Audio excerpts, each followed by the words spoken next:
Assalamualaikum warahmatullahi wabarakatuh. Selamat pagi Bapak Ibu dosen penguji. Perkenalkan, nama saya Siti Umamah dari kelas Manajemen Keuangan 8B, jurusan Akuntansi Politeknik Negeri Jakarta.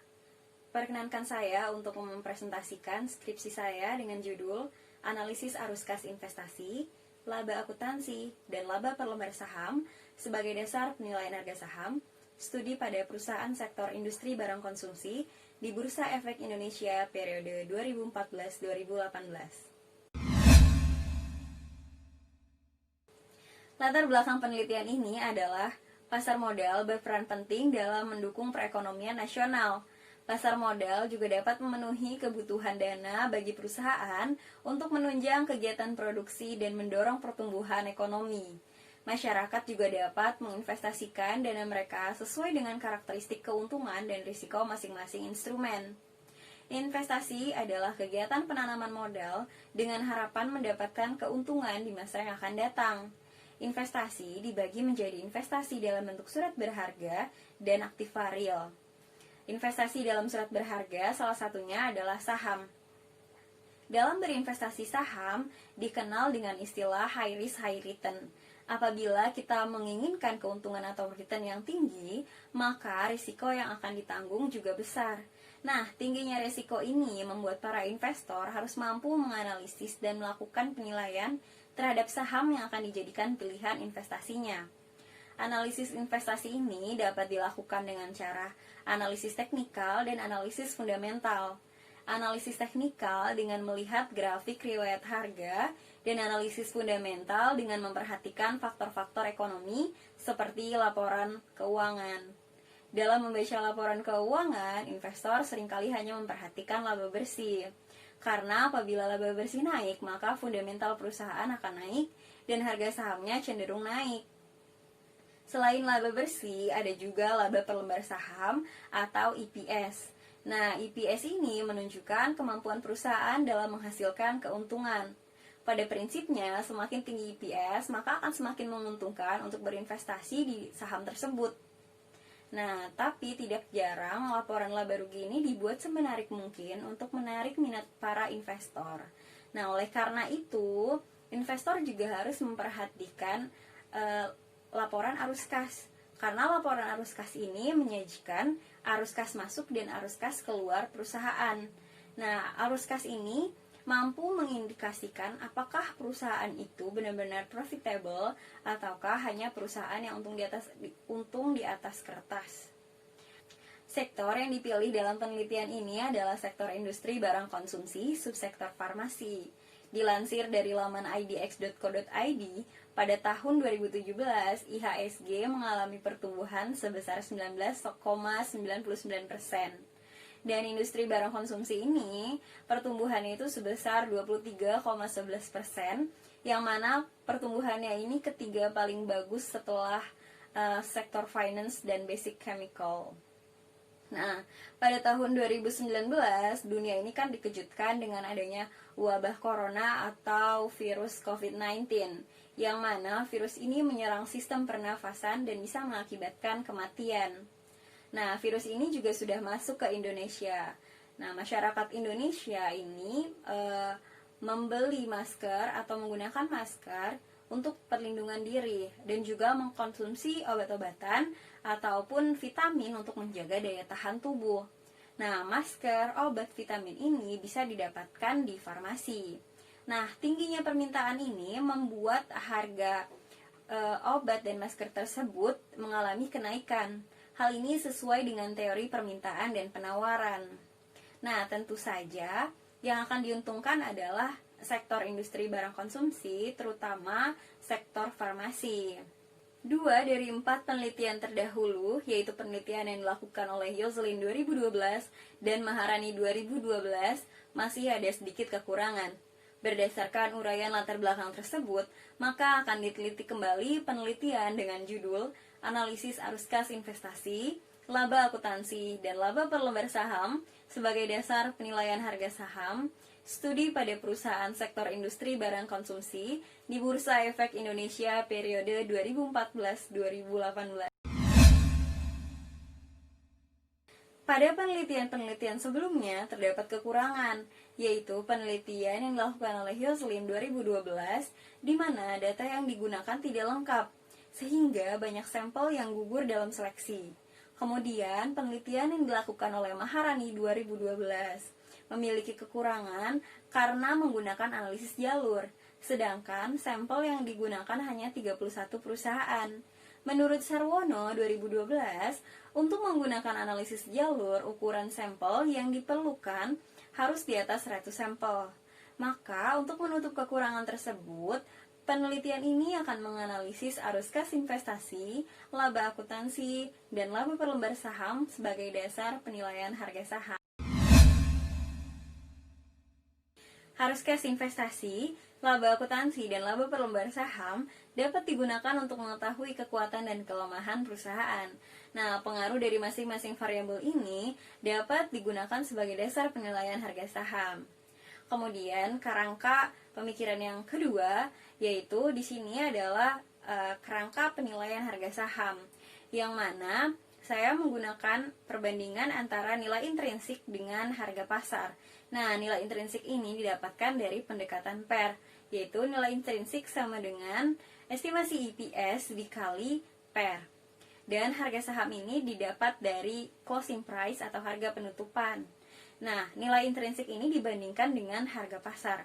Apabila nilai intrinsik ini lebih besar daripada harga pasar, maka hasil penilaian ini adalah undervalue atau murah, dan keputusan investasinya adalah membeli saham tersebut.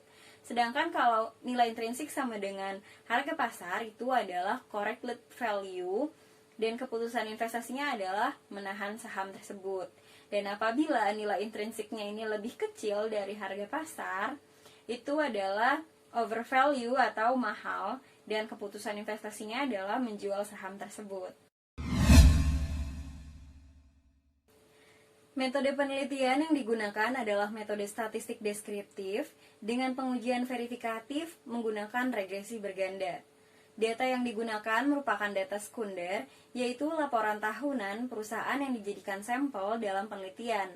Sampel penelitian merupakan 8 perusahaan sektor industri barang konsumsi subsektor farmasi di Bursa Efek Indonesia periode 2014-2018 yang diambil dan menggunakan purposive sampling.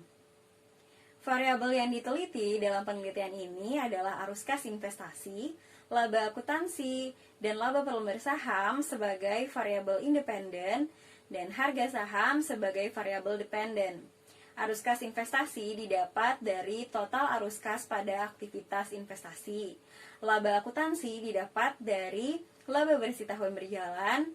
Laba per lembar saham didapat dari laba bersih per jumlah lembar saham yang beredar. Dan harga saham didapat dari harga penutupan atau closing price.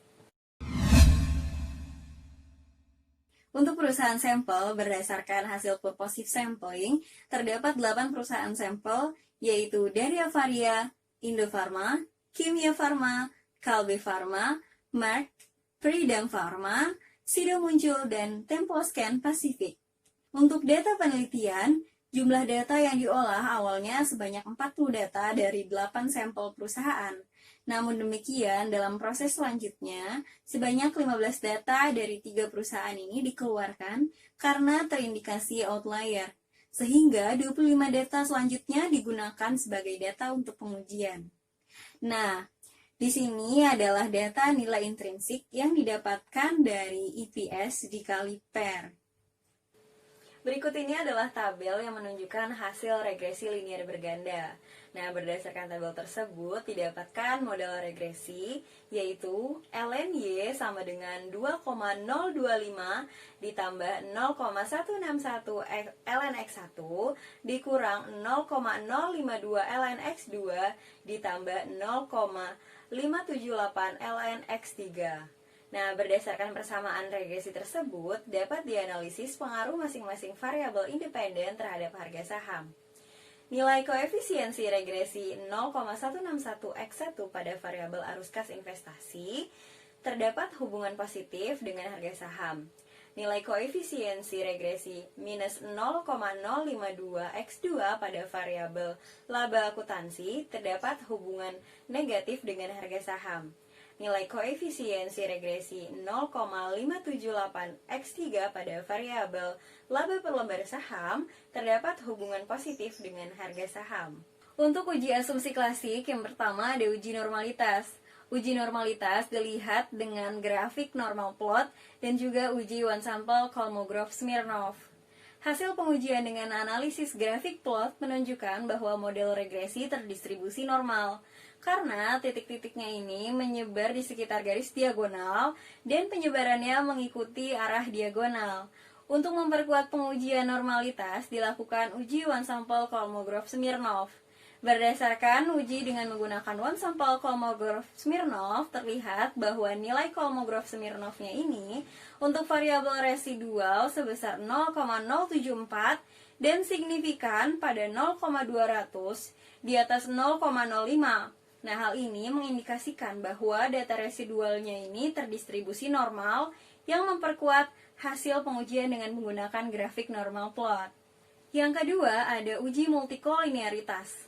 Untuk mengetahui apakah terjadi multikolinearitas, dapat dilihat dari nilai tolerance dan variance inflation factor atau VIF. Nah, hasil uji multikolinearitas terlihat bahwa tidak ada variabel independen yang memiliki nilai tolerance kurang dari 0,1 dan hasil VIF-nya ini juga menunjukkan bahwa tidak ada satu variabel independen yang memiliki nilai VIF lebih dari 10. Maka tidak ada gejala multikolinearitas. Yang ketiga ada uji heteroskedastisitas. Pada grafik tersebut terlihat bahwa tidak terdapat pola yang jelas serta titik-titiknya ini menyebar di atas dan di bawah angka 0 pada sumbu Y. Hal ini dapat disimpulkan bahwa tidak terjadi heteroskedastisitas pada model regresi. Yang keempat ada uji autokorelasi. Nah, autokorelasi ini dilihat dengan angka Durbin-Watson. Nah, di sini terlihat bahwa angka Durbin-Watson ini sebesar 1,575. Nah, dari tabel Durbin-Watson diketahui bahwa nilai Durbin-Watson ini berada di antara batas bawah 1,123 dan batas atas 1,654. Sehingga tidak ada kesimpulan yang pasti tentang ada atau tidaknya gejala autokorelasi dari data tersebut. Nah, untuk mengatasi masalah tersebut, dilakukanlah uji Rantes. Nah, hasil uji Rantes menunjukkan nilai signifikannya itu sebesar 0,688, lebih besar dari 0,05. Maka dapat disimpulkan bahwa tidak terdapat gejala autokorelasi. Nah, dengan demikian, masalah autokorelasi yang tidak dapat diselesaikan dengan Durbin-Watson dapat teratasi melalui uji Rantes. Berdasarkan tabel persamaan signifikansi tersebut, dapat diketahui bahwa variabel arus kas investasi menunjukkan pengaruh yang signifikan dan positif terhadap harga saham.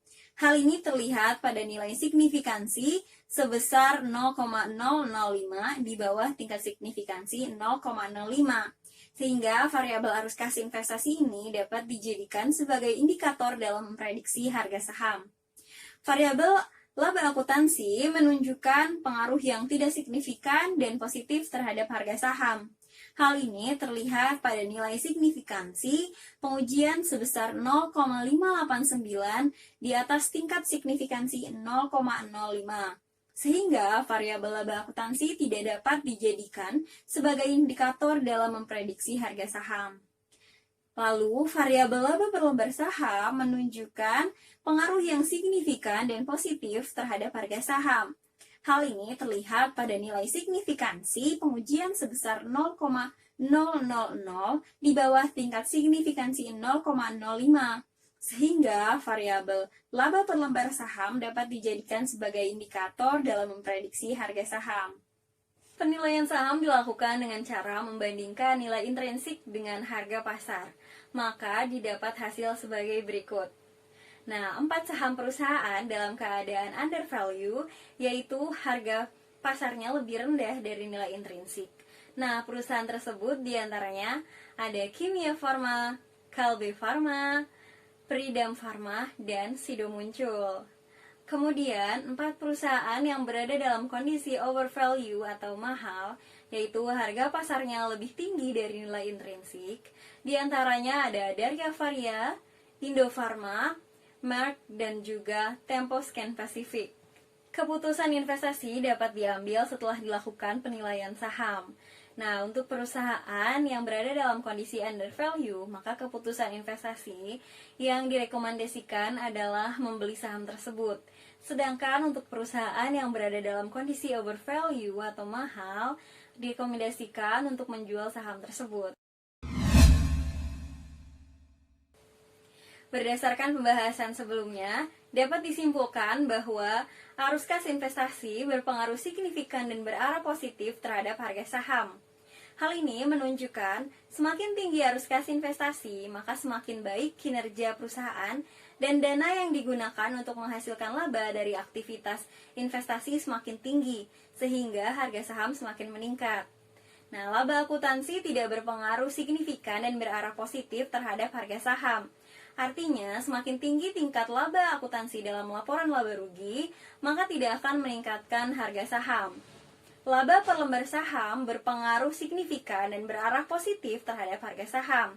Artinya, semakin tinggi tingkat laba per lembar saham, maka akan meningkatkan harga saham.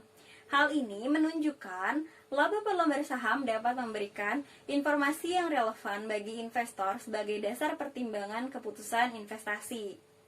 Nah, sebanyak 4 perusahaan farmasi yang terdaftar di Bursa Efek Indonesia pada tahun 2014 sampai 2018, yaitu PT Kimia Farma, Kalbe Farma, Peridam Pharma, dan Sido muncul berada dalam keadaan undervalue atau murah.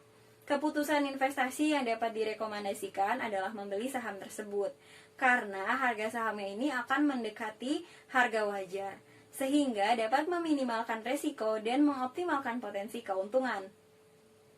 Sebanyak 4 perusahaan farmasi yang terdaftar di Bursa Efek Indonesia pada tahun 2014 sampai 2018, yaitu PT Darya Varia, Indofarma, Merck, dan juga Temposcan Pacific berada dalam keadaan overvalue atau mahal.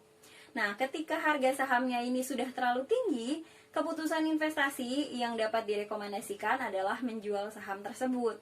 Karena keuntungan yang didapat dari menjual saham itu dapat digunakan untuk membeli saham lain yang lebih prospektif.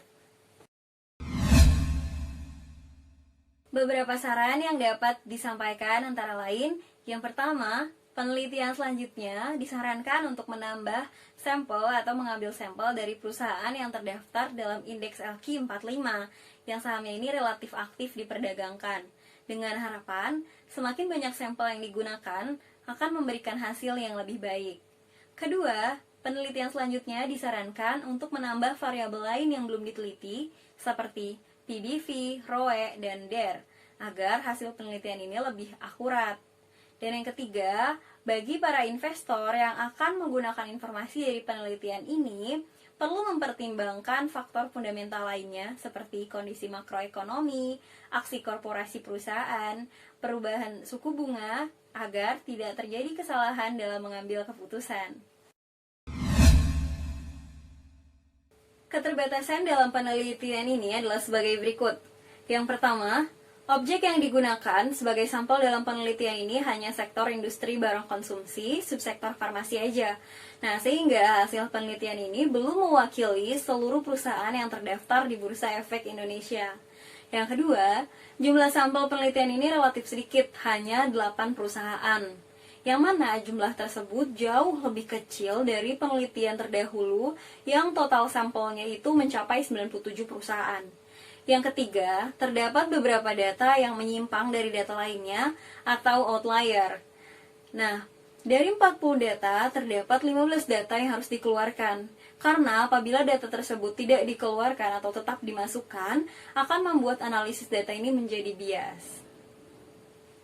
Sekian presentasi dari saya. Wassalamualaikum warahmatullahi wabarakatuh.